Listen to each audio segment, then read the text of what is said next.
Hi, YouTube. Thanks for coming back. Just something I want to touch base on and that I mentioned in my first video, and that was getting the car shipped to me from Kalispell, Montana to New Hampshire. Now, a couple things I want to go over with you. First of all, if you're going to buy a vehicle sight unseen like I did, and you need to find a way to get that vehicle transported, make sure to do your homework beforehand. Just trust me on this one. You don't want to run into the stuff that I ran into. Uh, a lot of it was just due to me not doing enough research on this and finding that the stuff on the internet is not very accurate as far as like reviews and stuff like that.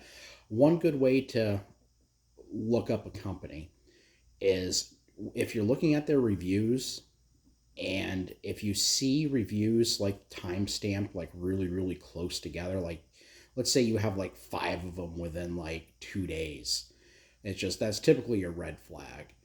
You also want to see how far back the reviews go too. Like, so if they say they're established in 2005, the company for instance, and they didn't start getting reviews until this year, there's typically a problem. But basically, what happened to me is I found a place on the internet. I called the first phone number I found and got a shipping quote. And there's like, yeah, we can ship that car. It probably will run you right around $1,000. I'm like, okay, might sounds like a good deal. I'll take it. So I had to give him a deposit. It was either like 200 or 250. I can't remember the exact dollar amount. So I give him the deposit, and I just kind of asked him, well, how does this work? And they're like, well, what we do is when we find a vehicle, when we find a truck to transport your vehicle, we'll notify you, and then we'll give you the shipper's information, and they'll pick your car up and bring it to you. Perfect. So right after that, I give them the deposit and all that good stuff, and a few days go by, and I started thinking about it. I was just like, huh, maybe I should talk to some other companies. And like I said, it was totally my fault. You never go with the first place you see. It was my fault. I've got no one else to blame but myself. And like I said, it was a lesson learned. So I call all the major places that you find on the internet when you Google how to ship a car. And like, believe me, a million of them will come up. And just to remind everybody too, these are all brokers. You're not actually dealing with the actual trucking company. You're dealing with a broker at this point. So I made a few other phone calls, and everyone's giving me these really high prices. And I'm thinking, I'm like, how in the heck can this place ship a car that cheap and everybody else is so much higher? So one of the places I talked to out of Florida was called Ship a Car, and talked to a guy over there named Cody, and I told him where I was trying to move the car from, and he's like, "Yo, I see it on the board right here." I'm like, "Board?" He's like, "Yeah, what happens is when you make a reservation to have a vehicle picked up, basically what happens is the tag gets thrown up on a big like electronic board. It was a trucker, it's called a trucking board, and people passing through will either pick it up or they'll pass on it depending on where they're going in their routes."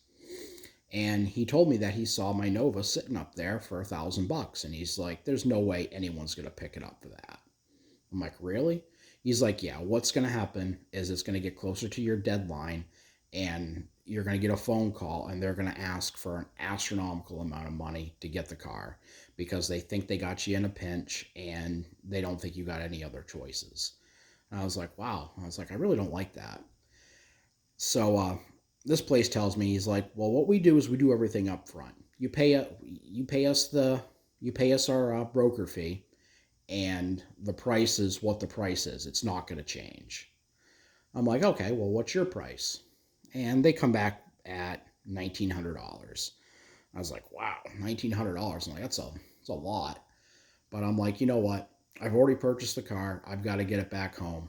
I got to do what I got to do. So I end up by making a contract with Ship a Car. Got my refund from the other place. I can't remember what the other place was called, but it was out of Ohio somewhere. I googled the place and it turned out to be like a bunch of office buildings and just a bunch of weird shit like that.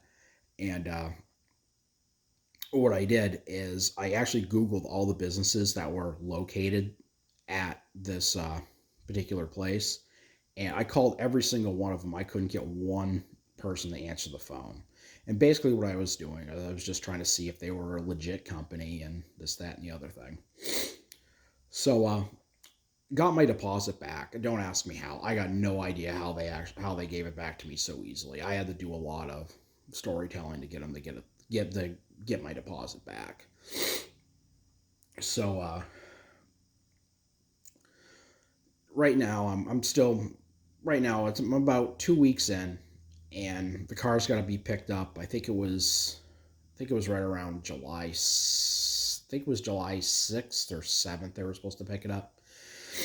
So anyway, I get a call a couple of days before the scheduled pickup date, and they're just confirming everything with me and this, that, and the other thing. And this was the broker. I haven't spoken to the trucker. I haven't spoken to the trucking company yet. And I'm like, yep, nope, he'll be there. We'll get the car loaded and be on its way. So finally, it was later that afternoon. I get a phone call from the trucking company itself, and they're just like, no, we're gonna be there tonight about 6 o'clock. I'm like, what? I'm like, 2 days early? They're like, yeah, we can pick it up early, right? I'm like, well, let me make a quick phone call, make sure my brother's gonna be around. So I call my brother, and he's like, yep, nope, I'll be here. It's all ready to go. So I end up by calling him back, told him it's all set. 6 o'clock rolls around, no truck. 7 o'clock, no truck. 8 o'clock, no truck. 9 o'clock, no truck. So now we're wondering, we're like, what is going on? So I call the company, and they're just like, oh, the driver had a flat tire on the trailer, and we had to wait to get it fixed. Okay, that's feasible. A phone call would have been nice, but in this type of business, they really don't really care. They care about getting their money. Communication is extremely poor. So the kid shows up to pick up the car. He shows up in a 1-ton dually with a dual axle trailer, just a single trailer. And the kid didn't speak a word of English. My brother's like, what is going on?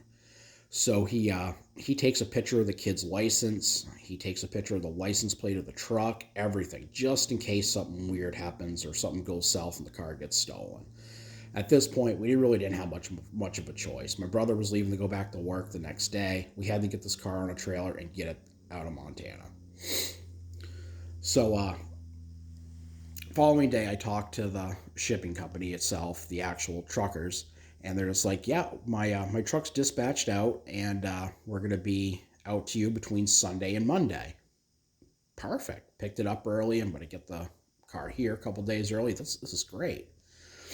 Well, it gets to Sunday, and I couldn't reach anybody. I'm trying to make numerous phone calls, just trying to find out if the car's going to be showing up. Nothing. So it gets around to Monday morning, make a phone call. I asked him, I was just like, yeah, I was just checking to see what time the car is going to be in New Hampshire. They're like, oh, his truck's broken down right now in Missoula, Montana. I'm like, what? Is the car still sitting in Montana? They're like, yeah, he's been broken down all weekend long. Really? So that was a little disturbing right from the get-go. So at this point, I'm getting a little concerned, and I'm literally seconds away from calling a report on the car stolen at this point. I'm getting really nervous. I got some shipping company that's got my car. I got no idea where the hell it is, and I'm told that it hasn't even left the state yet.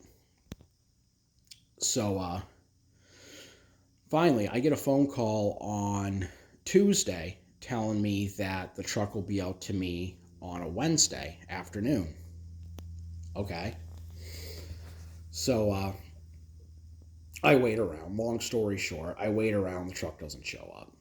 Finally, I get it the following day, and like I said, just everything was just a big hassle. But pretty much the moral to the story is if you're going to buy something like this and you have to have it shipped, just make sure you do your homework. Try to stay away from brokers because the broker's fees are high and you're spending a lot of money for nothing. So, that's the story of getting the car shipped here. Like I said, it was just a giant nightmare. And like I said, I just don't want anybody else to go through that same type of mess like I had to. All right, stay tuned for the next video.